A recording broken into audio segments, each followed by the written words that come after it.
do you feel the British Pakistani guy from Doncaster is now a big star across the whole of America? I mean, that's an amazing story. I feel really proud, like really, really proud. I get to represent so many communities, so many marginalised communities. That feels really special and on a global platform. How did it all start for you? What was the moment that, you know, that you crossed over to this amazing big life over in Hollywood and America? Was, 2 years ago, I was contacted through social media and they said, we want to make you one of the stars of this show. And I was like, no, don't be silly, that's never going to happen. And I auditioned, I met my other boys, and within a week I was filming, and it was, Within a week? Wow, that's amazing. And it's been the most incredible ride of my life. And just to be clear, before this, I mean, you've had a life in the fashion industry. You've owned businesses and so on. Where did that fashion interest come from? I mean, as a young, gay, Muslim boy in Doncaster. Yeah, I was gravitating towards style and fashion since I was a little boy. I remember watching Trinny and Susanna thinking, gosh, I want their job. I don't know where it came from exactly, but I was always wanting to experiment with clothes. I was always making clothes, and then I turned it into a career. And how were your family as you were younger? Did you feel like, oh, I'm doing something a bit different here? No, I had a really loving, kind family, and they were super supportive of everything. And did your family, did they know about your sexuality? Yeah. Even when you were... It'd be really hard to hide it at this point. I was going to say, if you didn't know, guys... I know, Mum, so yeah. No, they know. But that in itself is quite a rarity, isn't it? When we, you know, the whole sort of subject we were talking only yesterday about homosexuality amongst the Muslim community and whether they're accepting of it.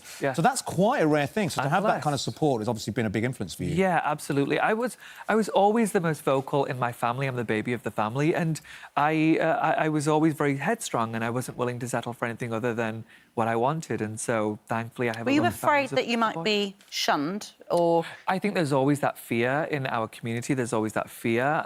But I knew my family well enough to know how loving and respectful they were. I knew it wouldn't come from my family. And I think what's quite interesting about your Tan as well is that some people in your position perhaps wouldn't talk about their Muslimness or their Muslim background, but you're clearly quite, you know, happy to talk about it and express that. Is that something that's quite important to you? Yeah, I represent again. I represent so many marginalised communities. I don't check any of my many facets at the door. When you see me, you get to know everything about me. There's no reason to hide anything that I am. And how has that been in America? Because we know under Trump's America, it's very difficult for so many minorities at the moment. What's your experience been like? For me, it's wonderful. I live in Salt Lake City, Utah. They are a more docile state. I love them very much. Why Salt Lake City? You think you're being way hard in Hollywood? No, let me tell you, Salt Lake City is the home of Mormons, and they have very similar cultural expectations as the Muslim community. So it makes sense that I live there. I don't have to drink or go to clubs or bars. I haven't done that in as long as I can remember. So it makes it actually for an easier transition for me. OK.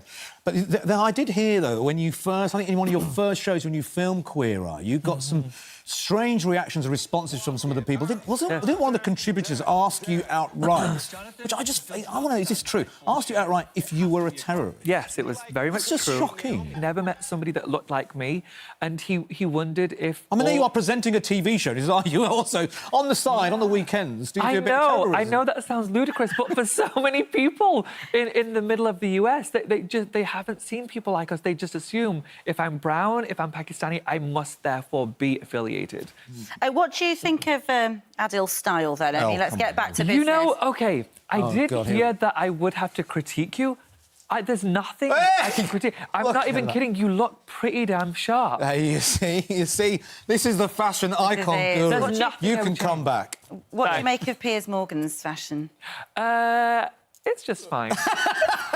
Fine. It's fine. Room for improvement in all areas. Room for now you're working on a book. You've got a memoir coming. Is that right? Yes, I have a memoir coming out. It's a story that I haven't heard before. It's just something that's not available in the mainstream media, which is how did this Pakistani boy from Doncaster get to the position that I'm in now? It's not a story. I think it's a fantastic story. And just remind us, the new series of Queer Eye is out March 15th. It's on Netflix, so you can stream it all within a day. This new season's incredible. It's our best work yet. Lovely. Thanks. And white socks and trainers are back, are they? They're back. I thought they were banned when I was... No, it's back. And hang on, tan. What's tan short for? Tanvir. Tanvir? Tanvir. Yeah. Yep. All right. No, I love tan. Tan's great.